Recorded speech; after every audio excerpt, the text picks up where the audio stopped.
Welcome back to OneStopTutorials.com. Alibaba here again. How you doing, guys and girls? It is awesome out here at the moment. We are now going to carry on with this mission in front of us, and we're actually going to bring in that folder that we downloaded from my website, and we're going to connect it to Dreamweaver. This is a stage that I do every single time I start a new project. Always bring in the, always get the folder and connect it to Dreamweaver. Now, some of you are probably pros at this by now. You know exactly what you're doing, but I'm going to do it anyway. Just do it again, so hang in there for those who know how to do it. The way to connect that folder you downloaded to Dreamweaver is go to Site, New Site, okay? And what you do inside of here is you type in the name that you want. So I'm just going to put mem, okay? I've actually done this already, but I'm just showing you how to do it. No, I do not want to use server technology.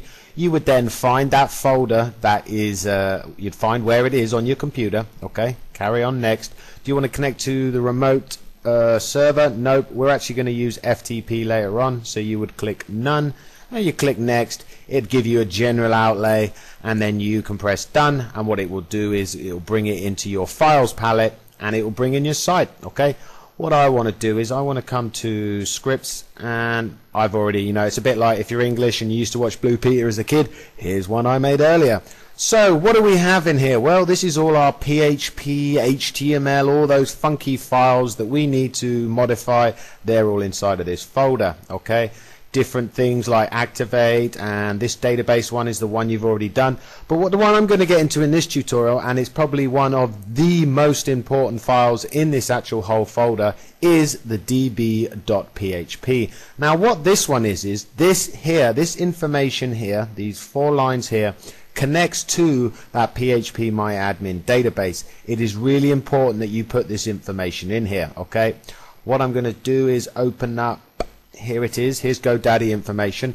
Now what you have for GoDaddy, and it might be a bit different for yours, but generally, you know, you need your database name, your database username, your password, and your host name, okay? Host name could well be just local server. In GoDaddy, it is this one here. So all you do is Control or Command C, come back into Adobe, and we're just going to paste that in here. I'm just going to Control V. Now make sure you put it inside of these, okay? Don't delete those, it has to go inside. And then you've got your database username, which in our case is, let's come back to GoDaddy, mem1 stop, Control Command C that. I'm going to put that in there, Control V. Now in GoDaddy, your database username and your database name are actually the same things, so you would just paste them both in. Like I say, check what yours is just to be sure, and then you need to stick in your database password that you made. And in our instance, what did we make? badboy01. Okay, so there you go. That's the information that you need. Make sure you put it in, otherwise all these files and folders that you make, they just will not connect to your database, and people will not be able to register, because it's like logging into an email. If you got the wrong email and password, you ain't getting in there. So that's really important to make sure you put this information in. Now in PHP, they can't actually see this. When we come to upload this later on, and if we came to db.php, this information does not show. PHP is not like HTML, where you could go to someone's website, you could right click, view source, and you can see all their coding. PHP actually doesn't show their coding in that view source options, so all this information people would not be able to view, okay? So now we've done that, now we've connected our whole file structure to our database for when we upload it. What we're going to do now is we're going to come in, and I just want to show you this page here. Where is it? Where is it? Template. This one here, okay? Template.html. Just double left click on that. And what this is just basically an HTML template. It is basically our website, okay? Like I say, I downloaded this and just basically added a banner. But we're going to use this main template, and we're actually going to come through, keep adding information to this template, and we're going to be doing file save as. Now in this tutorial, what I want to get done is the register. I want to insert our register form into this actual HTML template page, and all you need to do that is come to your files, and you will have something in here that says which one is it? It's not register PHP.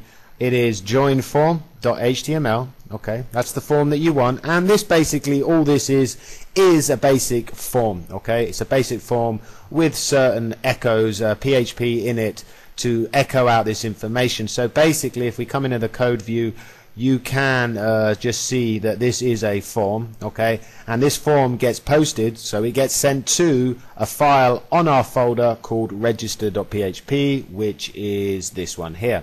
Now inside of that file, register.php, it will connect to our database. It will also have it set up, and I'll show you in a later tutorial. It will also get that email sent to you with all your information. Okay, so the way to get this out of this joinform.html, because we want to put it into our template, is you start at the top of form, go all the way down to the bottom of form, either right click copy or command or control C, depending what you want to do, depending on how you work. I'm going to come back to the template. I'm going to click inside here. I'm going to come to the code view, and where I want to put it is inside of this div ID content left. So that's the content left, that's where it closes. I just want to put it inside, control V. Now when I come to design view, you'll notice that we have it in here. And there we go. So it's as simple as that. Now what we have to do is we actually have to save this out as a PHP file. The reason being is that we actually have PHP coding, and if we have PHP coding, we need to make it a PHP file. We won't be doing that on all of our files, but in this particular instance we need to, because we need to get this PHP to work. Plus, if you didn't, you would be able to see in the browser this echo. Yep, you'd be able to see it all. So the way to do this is, as we want to keep this template, is very simple. File, save as, and I'm going to call this join form.php. In fact, I've already got it for some reason, but yep, I'm going to hit yes. It's going to ask me to overwrite, and it probably won't ask you. And there we go. We've just made a join form.php.